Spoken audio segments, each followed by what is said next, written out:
Hello guys, आज इस video में हम बात करने वाले हैं ESO 11 के यूनिट नंबर 9 की। यूनिट नंबर 9 आपकी आज पूरी 100% आपकी क्लियर हो जाएगी इस वीडियो को देखने के बाद। ज़्यादा टाइम वेस्ट नहीं करते हैं, सीधा सीधा अपने मुद्दे के ऊपर आते हैं।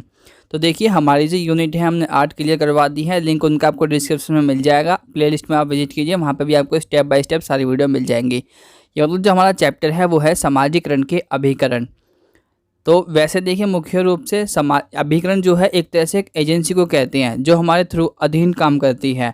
अब इसमें मतलब एजेंसी का मतलब वो नहीं है जो आप सोच रहे हैं कि जो समाज के अंदर एजेंसी होती हैं। जैसे कि हम बात कर सकते हैं, जैसे कि हमारा परिवार जो सबसे पहली संस्था है या फिर एजेंसी है जो हमें सिखाती है समाज में जीना, आगे बढ़ना। स्कूल हो गया, या फिर हमारा दोस्त हो गया, या फिर पड़ोसी, या फिर सामाजिक वर्ग हो गया, या फिर समाज की कोई संस्था हो गई। ठीक है, इनको जो है यहाँ पे हम एजेंसी का नाम देते हैं। सामाजिकरण के जो है अनेक अभिकरण हैं, जैसे परिवार हो गया, धार्मिक संगठन हो गया, या फिर संचार माध्यम। जनसंचार माध्यम होता है ये असल में, ठीक है, लेकिन इसको हम संचार माध्यम भी कहते हैं।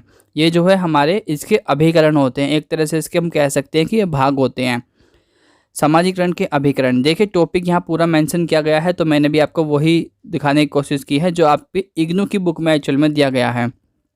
तो देखिए, बच्चे का सबसे पहले क्या होता है कि व्यक्ति जो है बच्चा होता है। ठीक है, कोई भी मनुष्य पैदा होता है बच्चा ही होता है, सबको पता है। इसलिए यहाँ पे इग्नू ने बच्चों को ही मेंशन किया है सबसे पहले।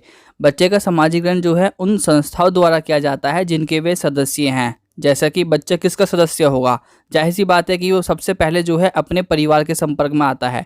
उसका परिवार ही जो है उसको स्कूल तक पहुंचाता है, या फिर उसके साथी तक, या उसके दोस्त या पड़ोसी। अगर परिवार नहीं चाहे तो इनसे नहीं जुड़ सकता स्टार्टिंग में। लेकिन ये जो है समाज है, इसमें सभी व्यक्ति को आना पड़ेगा, चाहे लड़का हो चाहे वो लड़की हो। तो कहने का मतलब ये है कि जो है परिवार, स्कूल, साथी, पड़ोसी, ये जो है इसकी सामाजिक संस्थाएं हैं, या फिर कोई उसका व्यावसायिक साथी या कोई सामाजिक वर्ग। ठीक है, इन सब से वो जुड़ता है, यानी कि इन सब का वो सदस्य होता है। सामाजिक ढांचे में परिवार की स्थिति का निर्धारण सामाजिक वर्ग, जाति आदि के आधार पर भी होता है।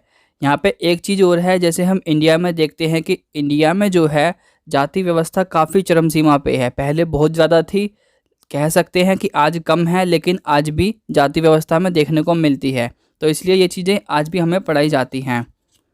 तो सीधे तौर पे हम बात करें तो ये कहना चाहते हैं कि देखिए, यहाँ पे हम सामाजिकरण के अभिकरण की अगर बात करें तो यहाँ पे सामाजिकरण विभिन्न प्रकार के हो सकते हैं। वो डिपेंड करता है आपके समाज के वर्ग के ऊपर, या फिर जाति के ऊपर, या धर्म के ऊपर।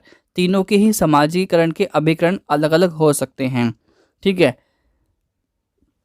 इन सब के आधार पे वो अलग अलग होता है। तथा परिवार ग्रामीण क्षेत्र में रहता है या फिर शहरी क्षेत्र में, इसके ऊपर भी ये बात निर्भर करती है। अगर आप गांव में रहते हैं तो आपका जो सामाजिकरण है वो उसका अलग होगा, और जो व्यक्ति शहर में रहता है उसका सामाजिकरण अलग होगा। यहाँ पे पैसे की बात भी आती है। अगर व्यक्ति अमीर है तो उसका सामाजिकरण अलग होगा, अगर वो गरीब है तो उसका सामाजिकरण अलग होगा। आपको लग रहा होगा समाजीकरण है क्या? असल में ये एक तरीका है जो समाज में हमें रहना सिखाता है, समाज को पढ़ना सिखाता है, समाज को समझना सिखाता है असल में। ठीक है, लड़का हो या लड़की हो, इस चीज़ के ऊपर भी डिपेंड करता है। वो बच्चा हो या फिर वयस्क हो या फिर बूढ़ा आदमी हो, इन चीज़ों के ऊपर भी डिपेंड करता है, क्योंकि हर बच्चों का समाजीकरण लगभग एक जैसा होता है। जैसे मैंने आपको बताया, परिवार हो गया, साथी हो गया, या फिर सामाजिक वर्ग हो गया, स्कूल हो गया। और बड़ों का जो है इससे थोड़ा अलग होता है। क्यों? क्योंकि अब जो है बड़ा जो होता है व्यक्ति, वो परिवार से थोड़ा अलग होने लगता है। जब व्यक्ति वयस्क होने लगता है तो उसका सामाजिकरण में थोड़ा बहुत चेंज आ जाता है। इन सभी चीज़ों के ऊपर जो है सामाजिकरण की प्रक्रिया में अंतर आ जाता है। सामाजिकरण के जो है भिन्न रूप होते हैं, जैसे कि देखिए, संगीत हो गया, रीति रिवाज हो गया, या कोई भाषा हो गई, या कला हो गई, या साहित्य हो गया। इन सभी आदि के जरिए भी जो है सामाजिकरण की प्रक्रिया में इसके बीच में मतलब अंतर लेकर आती हैं। और कुछ चीज़ें और भी हैं जो इनके बीच में अंतर लेकर आती हैं, जैसे किसी की एज हो गई, जैसे मैंने आपको बताया, बच्चा, बड़ा, बूढ़ा, धर्म हो गया, जाति आदि का क्षेत्र, ये वही लाइन रिपीट यहाँ पे की गई है। तो इन सब के आधार पर भी जो है सामाजिकरण की जो हमारी प्रक्रिया है वो चेंज होती है। अब आती है विकास या बढ़ना। अब यहाँ बचपन से हम स्टार्ट करते हुए जाएंगे आगे की तरफ। बचपन में क्या होता है कि सामाजिकरण की प्रक्रिया जो है वयस्क अवस्था से अलग होती है। वयस्क मतलब वो होते हैं जो टीनेजर होते हैं, लगभग 17-18 साल के बाद के व्यक्ति, उनको हम यहाँ वयस्क कहा जाता है। ठीक है, विद्वानों ने जो है विभिन्न हिंदी संस्कारों को ही जीवन के विभिन्न चरण बताया है। विद्वानों का कहना है कि हिंदू धर्म के अनुसार जो है, यहाँ पे सिर्फ हिंदू धर्म की बात की गई है, हिंदू संस्कारों की, ठीक है। हिंदू धर्म के अनुसार जो है उसके विभिन्न चरण बताए हैं। जैसे कि देखिए हिंदू धर्म में क्या होता है, एक तो संस्कार जो है बचपन में उनको अलग अलग चरण में बैठाते हैं। एक तो संस्कार उनको बचपन में ही दिए जाते हैं, ऐसा नहीं है हिंदू धर्म में नहीं, अदर धर्म में भी होता है, लेकिन यहाँ पे फिलहाल जो है हिंदू धर्म को स्पेशल मेंशन किया गया है और उनके जीवन के चरण जो है अलग तरीके से बताए गए हैं। जैसे आप हिंदू धर्म की बात करें तो हिंदू धर्म में नामकरण होता है, जो कि मुस्लिम, सिख, ईसाई किसी में भी नहीं होता। विधारंभ होता है, ये आदि ऐसे ही चीज़ें हमें हिंदू धर्म में देखने को मिलती हैं, बाकी दूसरे धर्म में देखने को नहीं मिलती हैं। और यहाँ पे जो है हिंदू धर्म में हमें 4 तरह के भाग में और बांटती है। जैसे ब्रह्मचार्य हो गया, जो शादी बिल्कुल नहीं करते हैं, पूरी ज़िंदगी वो कुंवारे ही रहते हैं। और गृहस्थाश्रम हो गया, और ऐसे ही हम बात करते हैं वानप्रस्थ की और सन्यास की। ये चारों ही आपको पता होंगे। सन्यास भी आपको पता ही होगा, जो व्यक्ति अपना घर संसार छोड़ देता है। तो ये किस में होता है, ये हिंदू धर्म के अंदर ही हमें देखने को मिलता है, ठीक है। धर्म में अगर हम समाजीकरण की बात करें तो यहाँ बात की गई है कुछ धार्मिक समुदायों में समाजीकरण की प्रक्रिया जो है उनके व्यवहार में भेद आसानी से देखे जा सकते हैं। मतलब कि वही है कि धर्म के अंदर भी हमें उनके व्यवहार में ही पता चल जाता है उनका समाजीकरण का, उनके व्यवहार में ही हमको देखने से पता चल जाता है कि इसका समाजीकरण किस प्रकार का होगा। एक यहाँ पे आइडिया या फिर अनुमान के अनुसार बताया जा रहा है। जैसे कि देखिए ईसाइयों धर्म में हो गया, या फिर हिंदू धर्म हो गया, सिख हो गया, मुसलमान हो गया, इन सभी के जो धार्मिक रीति रिवाज हैं, विधि विधान हैं और पोशाक, कभी कभार जो है कपड़ों के आधार पर भी इसको अलग बताते हैं, और भाषा के आधार पे, विश्वास के आधार पे और मनोवृत्ति तथा व्यवहार में भी अंतर इनके होता है। मनोवृत्ति मतलब होता है एक तरह से माइंड के ऊपर, ठीक है। इनकी जो मतलब विचारधारा होती हैं, सोचने समझने का तरीका अलग ही होता है। जैसे हम बात करते हैं कि आपने देखा होगा जैसे भगवा कपड़ा, ठीक है, वो क्या होता है कि वो सिर्फ हिंदुओं में पहना जाता है, मुसलमान में नहीं पहना जाता। और मुसलमानों में हम देखते हैं कि थोड़ा सा मतलब हरा कपड़ा ज़्यादा होता है। हिंदू में हालांकि हरा कपड़ा पहना जाता है, लेकिन मोस्टली जो है वो मुसलमानों में ही पहना जाता है। तो ये मतलब क्या है कि ये इसके भाषा के आधार ये इसके पोशाक के आधार पर है। भाषा में हम बात करते हैं जैसे कि संस्कृत आप देखेंगे तो हिंदू में ही संस्कृत को पढ़ा जाता है, मुस्लिम में जो है उर्दू को पढ़ा जाता है, सिखों में अलग है, ऐसे ही चारों में अलग अलग है। धर्म में मतलब क्या है कि चारों ही धर्म में जो तरीके हैं इनके चारों के ही अलग अलग हमें देखने को मिलते हैं। यहाँ पे समाजशास्त्रियों ने एक बात और बोली है कि अगर हम हाल फिलहाल में अभी की बात की जाए तो ये चीज़ थोड़ी पता लगानी मुश्किल है, क्योंकि अब जो है व्यक्ति पोशाक या फिर बोली के व्यवहार सबके समान हो गए हैं। अब बोली या फिर व्यवहार के उस पर लोगों को जज नहीं किया जा सकता, यहाँ पे ये समाजशास्त्रियों का कहना है। लेकिन इन्होंने कहा है कि गांव में अगर हम बात करें ग्रामीण क्षेत्र की, तो वहाँ पे जो है अभी भी लोग ऐसी पोशाक पहनते हैं और उन्हीं के आधार पे उनके समाजीकरण की बात पता चलती है। इसके अलावा यहाँ पे इन्होंने बोला है कि हिंदू और मुसलमान या फिर ईसाई, इनके अच्छे होने के ऊपर भी डिपेंड करती है इनकी बात। जैसे कि हम बात करें मुसलमान की, तो मुसलमान को बताया जाता है कि रोज़ एक दिन में 5 बार नमाज पढ़नी चाहिए। ऐसे ही ईसाई को जो है हर इतवार को यानी संडे को गिरजाघर जाना चाहिए। सिख को जो है गुरुद्वारे की सेवा करनी चाहिए, और हिंदू को मंदिरों में दान देना चाहिए या फिर मंदिरों के काम में हाथ आगे बढ़ाना चाहिए। इसी तरह हमें मतलब चीज़ें काफ़ी सारी देखने को मिलती हैं, और इन्हें हमें कास्ट भी देखने को मिलती हैं। जैसे मुसलमान में शिया और सुन्नी हो गया, दक्षिण भारत में ब्राह्मण हो गए, शैव हो गए, वैष्णव हो गए, इन वर्गों में बटा हुआ है। ऐसे ही पंजाब में जो है आर्य समाज और सनातन धर्म का पालन करने वाले के विवाह समारोह काफ़ी ज़्यादा है, और उनके धार्मिक और विधि विधान में भी काफ़ी ज़्यादा अंतर हमें देखने को मिलता है। समाजीकरण में अंतर क्या होता है, अगर कोई व्यक्ति है जो कि वो शहर में रहता है और ग्रामीण आदमी उसे कोई चीज़ भेंट करता है, तो वो शहर का व्यक्ति जो है फ़ौरन पहचान जाता है उसकी पोशाक से, उसकी बोली से। हम देखते हैं कि जो गांव की बोली है वो थोड़ी हमें अलग देखने को मिलती है, उनके रहन सहन में भी हमें अंतर देखने को मिलता है। लेकिन ग्रामीण की बात की जाए तो ग्रामीण को अलग तरीके से पहचाना जा सकता है, उनके विश्वासों के आधार पर, उनके आचार विचार के आधार पर और उनके मूल्यों के आधार पर भी ग्रामीण व्यक्ति को फ़ौरन पहचाना जा सकता है, तथा उसकी बोली के आधार पर भी। तो गांव में रहने वाले व्यक्ति जो है वो शहर में रहने वाले व्यक्ति की पोशाक, बोली और आचरण से जो है चकित होता है, और वो उन चीज़ों से भी पहचान सकता है कि शहरी आदमी या फिर ग्रामीण आदमी, यानी कि दोनों को ही इन्हीं चीज़ों से पहचाना जा सकता है। और आपने अक्सर ये भी सुना होगा कि गांव से कोई व्यक्ति आता है, छोटे शहर से आने वाले व्यक्ति को समझते हैं कि शहर से लोग अपने ही काम में, मतलब शहर के लोग अपने काम में इतने व्यस्त होते हैं कि वो मेहमानों का कोई परवाह नहीं करते। और शहरों में इसका उल्टा होता है, गाँवों में इसका उल्टा होता है। गाँवों में माना जाता है कि भगवान के समान है हमारा जो मेहमान है हमारे घर में, इसलिए मेहमान की मेहमान नवाजी ज़्यादा करते हैं। तो ये अंतर हो जाता है समाजीकरण में शहर के और गाँव के बीच में। ग्रामीण समाज भी छोटे समूह में बटा हुआ होता है। देखिए, शहर और ग्रामीण समाज दोनों ही समूह में बटा होता है, जिन्हें जाति कहते हैं। जाति दोनों ही जगह देखने को मिलती है, हमें गाँवों में भी और शहर में भी। जाति जो है जन्म के आधार पे होती है, जो व्यक्ति जिस जाति में पैदा होता है वो उसी जाति में रह जाता है, ठीक है। इसलिए जाति जो है जन्म के आधार पर होती है। लेकिन पहले ऐसा नहीं था, पहले जाति जन्म के आधार पर नहीं थी। पहले जाति जो है व्यक्ति के काम पे आधारित होती थी, कि कोई व्यक्ति अगर अच्छा काम करता है या फिर वो अच्छा है, कि जैसे लड़ाई में अच्छा है तो उसको योद्धा बना दिया जाता था, तो उसकी जाति अलग होती थी। कोई व्यक्ति छोटा काम करता है तो उसकी जाति अलग होती थी। पहले काम के आधार पर जाति होती थी, लेकिन अब जाति जो है जन्म के आधार पे होती है, अर्थात व्यक्ति की जाति जो है उसके जन्म से ही निश्चित होती है।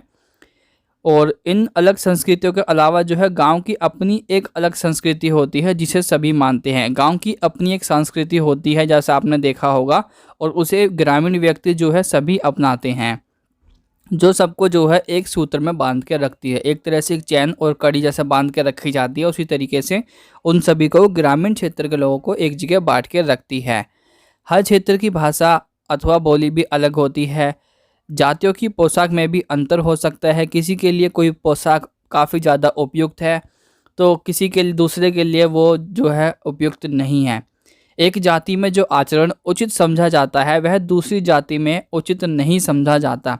उदाहरण के लिए हम बात करते हैं यहाँ पे भोजन की बात करें तो देखिए, शाकाहारी भोजन, यहाँ सरकारी हो गया, शाकाहारी है लेकिन ये शाकाहारी भोजन, ठीक है। शाकाहारी भोजन जो है अन्य जातों की तुलना में ब्राह्मणों में अधिक उपयुक्त समझा जाता है, क्योंकि ऐसा कहा जाता है कि ब्राह्मण जाति के लोग जो हैं वो मांस का सेवन नहीं करते हैं, इसलिए उनको शाकाहारी भोजन उनके लिए काफ़ी ज़्यादा उपयुक्त समझा जाता है, क्योंकि वो मांसाहारी नहीं होते हैं।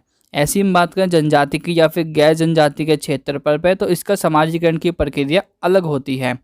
मध्य प्रदेश में स्थित बस्तर जिले में रहने वाले मुडिया जनजाति का समाजीकरण प्रक्रिया कुछ उदाहरण है। भारत में अनेक जनजातियां हैं। देखिए, मुडिया जो जनजाति है ये काफ़ी ज़्यादा इम्पोर्टेंट है। मुडिया जनजाति काफ़ी ज़्यादा इसमें इम्पोर्टेंट है, इसको आप याद रखिएगा। गांवों में जो है जाति के अंदर जनजाति होती है, और यहाँ पे जो है मुडिया ये जनजाति का उदाहरण दिया गया है, जो कि काफ़ी फेमस जनजाति है। इसके बारे में हम आगे भी चर्चा करेंगे भी। ऐसे ही यहाँ पे अन्य संस्थाएं बताई गई है, जो है गौतुल एक संस्था है जो कि ऑस्ट्रेलियाई एशियाई संस्कृति के समुदाय में पाई जाती है। अब यहाँ बात की जाती है विदेशों की। विदेशों में देखिए, ऑस्ट्रेलिया में भी हमें गौतुल नाम की एक संस्था ऐसी पाई जाती है जिसके सांस्कृतिक चीज़ें अलग हैं, और ये जो है अत्यधिक विकसित है। ये मतलब क्या है कि पूरे वर्ल्ड में इसने अपनी काफ़ी अच्छी पकड़ बना रखी है और पूरे वर्ल्ड में सबसे अधिक संगठित है।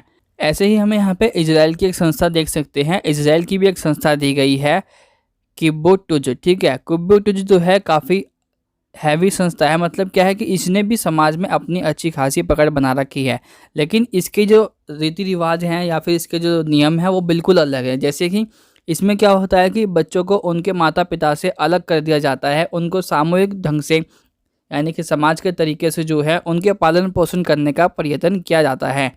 भारत में अन्य जनजाति में भी ऐसी संस्थाएं पाई गई है। उदाहरण के लिए नागाओं की बात की जाती है, नागो, और साथ में गांव की चौकी और साथ में ओराव, लड़कों के क्लब। ये 3 तरह की हैं जो कि जनजाति हैं। ये जनजाति हैं जो कि जाति से भी छोटी होती हैं।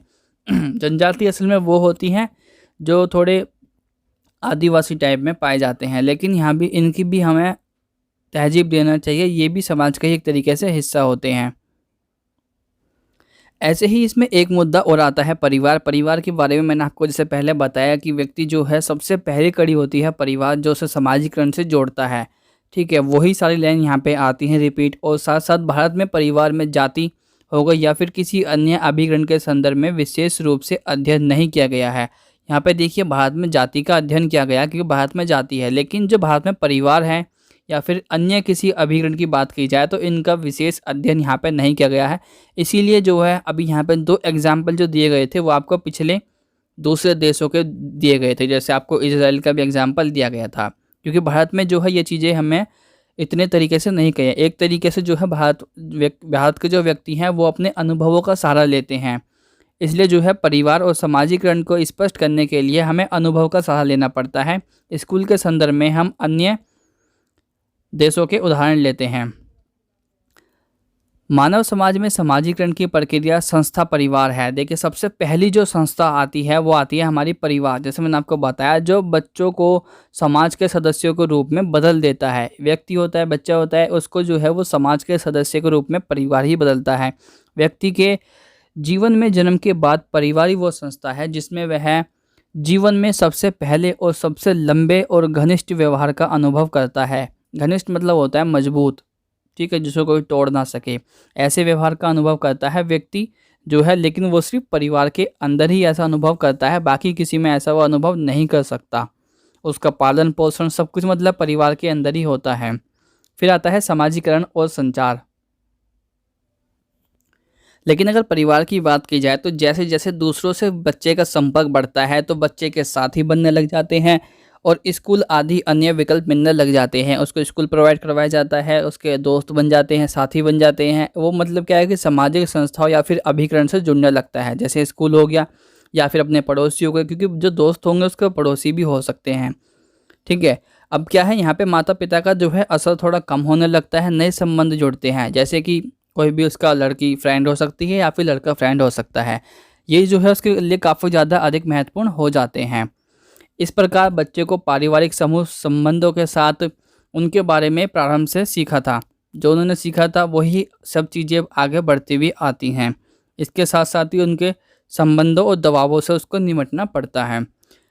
अब हम देखेंगे समाजीकरण और संचार। समाजीकरण और संचार से क्या मतलब है, यहाँ पे भाषा को महत्व दिया गया है। इनका कहना है कि सामाजिक ढांचे जो है अलग अलग किस्म की बोली की व्यवस्था को जन्म देते हैं। सामाजिक ढांचे से क्या मतलब है, जैसे मैंने आपको बताया व्यक्ति अमीर होगा गरीब होगा उसके आधार पे। यहाँ पे अब आप समझेंगे कि वो कैसे होता है। जब बच्चा अपनी भाषा सीखता है तो वह अपने साथ ही सामाजिक ढांचे की आवश्यकता या ज़रूरतों को भी समझता है या फिर सीखता है, जो सामाजिक वर्ग के अनुसार बदलते हैं। अब क्या है कि मजदूर वर्ग का बच्चा जो है वो भाषा नहीं सीख पाता है, इसलिए मजदूर वर्ग जो होता है उसके पास सीमित शब्दावली होती हैं, उसके पास शब्दों की कमी होती है। जो पढ़ा लिखा व्यक्ति होता है उसके शब्द थोड़े अलग होते हैं और जो थोड़ा पढ़ लिख नहीं पाता है उस व्यक्ति के शब्द थोड़े कम होते हैं। जबकि मध्यम वर्ग के जो बच्चे होते हैं उनकी शब्दावली में ऐसी कोई भी कमी नहीं होती है। तो इससे पता चलता है कि क्या फ़र्क है इन दोनों के बीच में। श्रमजीवी वर्ग का बच्चा जो है अगर टीचर के साथ बातचीत करता भी है तो ठीक तरीके से वो अपने विचार का आदान प्रदान नहीं कर पाता है, ठीक तरीके से अपनी चीज़ों को वो नहीं पूछ पाता है। क्यों? क्योंकि उसकी पढ़ाई जो है सीमित सहयोग के कारण स्कूल जीवन के दौरान उसको प्रभावित करती है। इस वजह से यहाँ बात की जा रही है अब स्कूल और समाजीकरण की। स्कूल की बात यहाँ पे की ही जाएगी क्योंकि यहाँ पे बच्चों की जब बात की जा रही है, उसके संस्थाओं की बात की जा रही है, एजेंसीज की बात की जा रही है, तो यहाँ पे स्कूल की बात भी की जाती है। स्कूल शब्द का प्रयोग जो है यहाँ जो है विविध औपचारिक संस्थाओं के रूप में किया गया है। औपचारिक संस्था, ये आपको बहुत ज़्यादा, ये जो वर्ड है औपचारिक शिक्षा, ये आपका बहुत ही ज़्यादा मेन है। ये हम नेक्स्ट चैप्टर में भी पढ़ेंगे औपचारिक शिक्षा कौन सी होती है और दूसरी होती है अनौपचारिक शिक्षा।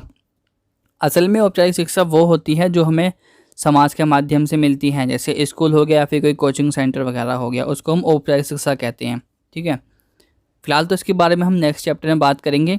तो इन संस्थाओं के लिए क्या गया है, स्कूल जो है विद्यार्थियों को 2 परिस्थितियाँ पेश करता है। पहला तो कक्षा, स्कूल से व्यक्ति को क्या मिलता है, कक्षा, जो कि उसके औपचारिक संदर्भ को दिखाता है। और समाजीकरण की मात्रा का निर्धारण पाठ्य पुस्तकों और शिक्षण के संज्ञानात्मक उद्देश्यों द्वारा किया जाता है। पाठ्य पुस्तक से मतलब क्या है, किताबें और उसके पढ़ने के संबंध से है। शिक्षण से मतलब है यहाँ पे उसके ढांचे से मतलब है उसके सिखाने के तरीके या फिर शिक्षा के ढांचे के उद्देश्य के द्वारा किया जाता है। दूसरा होता है अनौपचारिक शिक्षा, इसे हम नेक्स्ट चैप्टर में अच्छे तरीके से विस्तार से पढ़ेंगे। अनौपचारिक शिक्षा और शिक्षकों के साथ विद्यार्थियों के आपस में व्यक्तिगत संबंध में देखा जा सकता है। अनौपचारिक शिक्षा वैसे वो होती है, जैसे मान लीजिए आप इस टाइम पे कुछ भी नहीं पढ़ रहे हैं और आप आपने सारी ही अपनी सब पढ़ाई ख़त्म कर दी है, लेकिन अब भी आप समाज से कुछ ना कुछ सीख रहे हैं, कहीं ना कहीं आप समझ ले रहे हैं समाज से, तो आप कहीं ना कहीं अब भी चीज़ों को सीख ही रहे हैं ना, तो उसको ही हम अनौपचारिक शिक्षा का नाम यहाँ पे देते हैं। फिर आती है स्त्री पुरुषों की भूमिका। यहाँ पे समाज में इसमें स्त्री पुरुषों की भूमिका भी हमें काफ़ी ज़्यादा देखने को मिलती है, क्योंकि ये भेदभाव या फिर ये जो अंतर है ये स्त्री पुरुष के बीच में भी हो सकता है और है भी। प्रत्येक संस्कृति की जैसे अपनी एक प्रक्रिया होती है जिसके जरिए वह बच्चों को उस भूमिका के लिए तैयार करता है या फिर करती है, जिनके वयस्क होने पर समाज उनकी अपेक्षा करता है कि समाज के साथ वो जुड़े, समाज के साथ वो चले।